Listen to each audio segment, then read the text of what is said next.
The cameras flash as Lin Jian steps to the podium inside Beijing's Foreign Ministry briefing hall. Reporters raise their microphones, translators ready their headsets. It's one of those mornings when China's diplomacy is under intense global scrutiny, not just for its words, but for the message behind them. Lin Jian begins with calm precision. He announces that China welcomes the ceasefire between Pakistan and Afghanistan, a rare moment of restraint between two neighbours whose border has too often echoed with the sound of gunfire. We have noted, he says, that Pakistan and Afghanistan have decided to implement a temporary ceasefire and seek a solution through constructive dialogue. This serves the common interests of both sides and is conducive to regional peace and stability. China welcomes and supports this. His words carry weight. For Beijing, the stability of the Pakistan-Afghanistan frontier is not just a matter of regional goodwill, it's a strategic necessity. That narrow belt of rugged mountains and trade routes connects directly to China's Belt and Road ambitions, the arteries of the China-Pakistan Economic Corridor, a trillion-dollar project that cuts through the heart of Asia. Every clash along that border threatens not only local lives, but also Chinese investments, energy flows, and the security of thousands of engineers and workers stationed across Pakistan. By welcoming the ceasefire, Beijing signals both relief and intent. It wants the world to see China as a responsible power, a mediator that prefers dialogue over confrontation. The language Lin Jian uses, constructive, mutual, peaceful, mirrors the vocabulary that has come to define China's diplomatic posture. But even as he praises peace in South Asia, the questions turn to friction elsewhere. A Western reporter raises a hand asking about a remark by US Treasury Secretary Scott Bessent, who described China's top trade negotiator Li Jian as a wolf warrior diplomat, accusing him of disrespect during negotiations. The phrase hangs in the air, wolf warrior, a label that Western media have long used to describe China's more assertive diplomats. Lin Jian's expression doesn't change. He listens, then responds with the measured cadence of someone who has rehearsed this moment many times before. China's position is consistent and clear, he says. The United States should resolve relevant issues with China through dialogue and consultation on the basis of equality, respect, and mutual benefit, rather than repeatedly exerting pressure, making threats, and intimidating. The statement may sound diplomatic, but its subtext is unmistakable. Beijing is tired of being lectured. For months, tensions between Washington and Beijing have spilled over from trade to technology, and now even to personal remarks between senior officials. The tone of Lin Jian's response, firm yet calm, reflects Beijing's broader strategy to reject confrontation, but also to project resilience. Then comes the question that truly tests his composure, one about espionage. The British government has released what it claims is evidence in an ongoing Chinese spy case, alleging that individuals linked to Beijing were involved in covert operations targeting British political circles. The journalist asks for China's reaction. Lin Jian's answer is swift. We have taken note of the relevant situation, he says. China's stance is very clear. We firmly oppose using so-called espionage activities as an excuse to hype up, make issues, slander or smear. He does not elaborate. There is no reference to the evidence or the accused individuals. Instead, he pivots to the principle that Western nations, in China's view, have weaponized the language of espionage to contain its rise and discredit its diplomacy. This is not the first time such allegations have surfaced. In recent years, cases involving Chinese nationals or ethnic Chinese professionals have made headlines in the United Kingdom, the United States, and Australia. Beijing's reaction has followed a familiar script: denial, indignation, and a warning against Cold War mentality. But today's setting adds a layer of irony. While China calls for peace between two of its southern neighbours, it is simultaneously rejecting charges that threaten to isolate it from the West. The contrast defines China's diplomatic crossroads in 2025. On one hand, Beijing positions itself as a stabilizing force across Asia, mediating conflicts, investing in reconstruction, and advocating dialogue. On the other, it finds itself locked in a spiral of mistrust with Western powers that see espionage, cyber operations, and economic coercion lurking behind every handshake.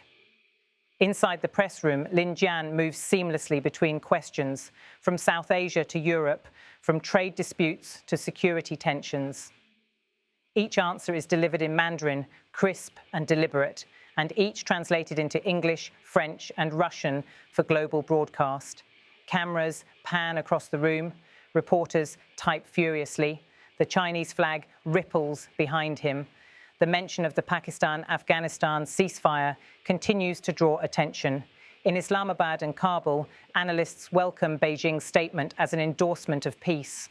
The ceasefire itself, fragile and temporary, emerged after months of cross-border shelling, accusations of harbouring militants, and retaliatory strikes. Both governments face domestic pressures, Pakistan from its restive border regions, Afghanistan from internal divisions between the Taliban leadership and local commanders. Beijing's endorsement adds a rare note of external encouragement, signalling that the region's biggest power wants calm, not chaos. For Beijing, this approach aligns with its long-term vision. The Belt and Road corridors that run through Pakistan, Afghanistan and Central Asia are central to China's plan to secure land routes to the Middle East and Europe. The Gwadar port in Pakistan, often described as the pearl of the corridor, is a strategic anchor. Instability near that route undermines years of investment. So, when Lin Jian calls the ceasefire conducive to regional peace and stability, it's more than a statement of goodwill. It's a reflection of strategic calculus. As the briefing continues, Lin Jian's words weave through multiple fault lines of global politics. The question of wolf warrior diplomacy highlights the personality of China's new generation of diplomats, younger, fluent in English, assertive, and unapologetically nationalistic. They reject the caricature that China is aggressive, insisting instead that it is merely defending its dignity. At the same time, Beijing's reactions to espionage allegations reveal a sensitivity that runs deep. In the Chinese narrative, these accusations are tools of containment, ways to justify technological decoupling, visa restrictions, and surveillance of Chinese nationals abroad. Lin Jian's phrase, slander or smear, is carefully chosen to frame the West as instigator, not victim. Meanwhile, beyond the briefing hall, the geopolitical theatre plays on. In London, the government insists its evidence of espionage is credible. In Washington, officials privately welcome Britain's stance, viewing it as part of a broader Western alignment against what they describe as Chinese influence operations. In Kabul, Taliban spokespersons cautiously welcome China's praise of the ceasefire, saying they too seek stability in the spirit of good neighbourliness. And in Islamabad, the Foreign Office thanks Beijing for its continued friendship and support. Back in Beijing, the mood is one of defiance mixed with calculation. China's diplomats know the West will not be easily convinced, but their domestic audience, the millions watching on state television, sees these briefings as proof that China stands firm under pressure. Lin Jian ends the session without fanfare. He thanks the journalists and steps away from the podium. The cameras lower, the room buzzes again, and within minutes his statements are translated, edited and broadcast worldwide. In the hours that follow, Chinese state media headline the story as China supports Pakistan-Afghanistan ceasefire, rejects UK spy allegations. On international networks, however, the narrative splits. Western outlets focus on the spy case dismissal, while Asian media emphasize the peace message. The duality reflects a world where every statement is filtered through competing lenses of trust and suspicion. Yet behind the rhetoric lies a more complex reality. China's influence in South and Central Asia is expanding, not shrinking. From road projects in Tajikistan to mining concessions in Afghanistan, Beijing's footprint continues to grow. Its diplomatic balancing act, condemning Western accusations while courting regional peace, illustrates how China sees its 21st century role, not as a superpower seeking confrontation, but as a civilizational power demanding respect. Observers note that the ceasefire comment may also have been timed carefully, with US attention diverted by conflicts elsewhere in Gaza, in Ukraine, in the South China Sea. Beijing can position itself as the adult in the room, the one urging dialogue when others seem consumed by rivalry. That image, broadcast domestically and regionally, is priceless. Meanwhile, the espionage narrative serves another purpose, rallying public sentiment. By portraying the accusations as slander, Beijing reinforces a sense of national unity against external threats. It tells its citizens that China's rise is being challenged, not because it has done wrong, but because it has done well. This strategy, pairing soft diplomacy with hard nationalism, has become the hallmark of China's foreign ministry messaging. It's why figures like Lin Jian are as much performers as diplomats, crafting lines that sound conciliatory abroad but patriotic at home. Hours later, the story circulates on social media platforms across Asia, hashtags celebrating regional peace trend in Pakistan, while in the UK, debate intensifies over how to handle Chinese interference. The same words, "we welcome and support this," are interpreted in multiple ways depending on where you stand. In the wider context of 2025, this episode encapsulates Beijing's dual mission to keep its neighbourhood calm while fending off what it sees as Western provocation. Whether discussing ceasefires or spy cases, the tone is carefully managed, disciplined, assertive, and always framed within the vocabulary of mutual respect. The next morning, Lin Jian's briefing appears in the Chinese Foreign Ministry's official transcript. The English version omits none of the key lines: constructive dialogue, regional peace, mutual benefit, and slander or smear, phrases that read like the building blocks of Beijing's diplomatic philosophy.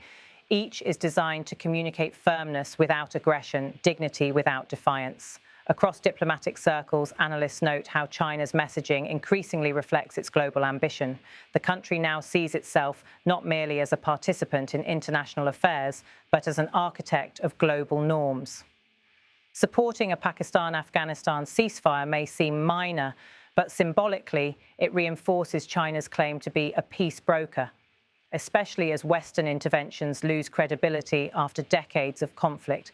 By contrast, rejecting Western spy claims reasserts sovereignty, a refusal to let others define China's moral or legal standing.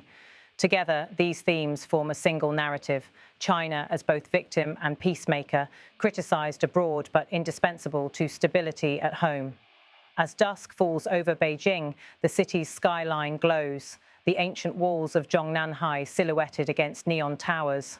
Inside the Foreign Ministry compound, another briefing is being prepared. Tomorrow's questions will be different, perhaps about trade or technology or the South China Sea, but the rhythm will be the same: a defense of China's image, a call for respect, and a rejection of what it deems foreign smears. For the outside world, these briefings may appear routine, but for Beijing, they are performances of statecraft, rehearsed, deliberate, and deeply symbolic.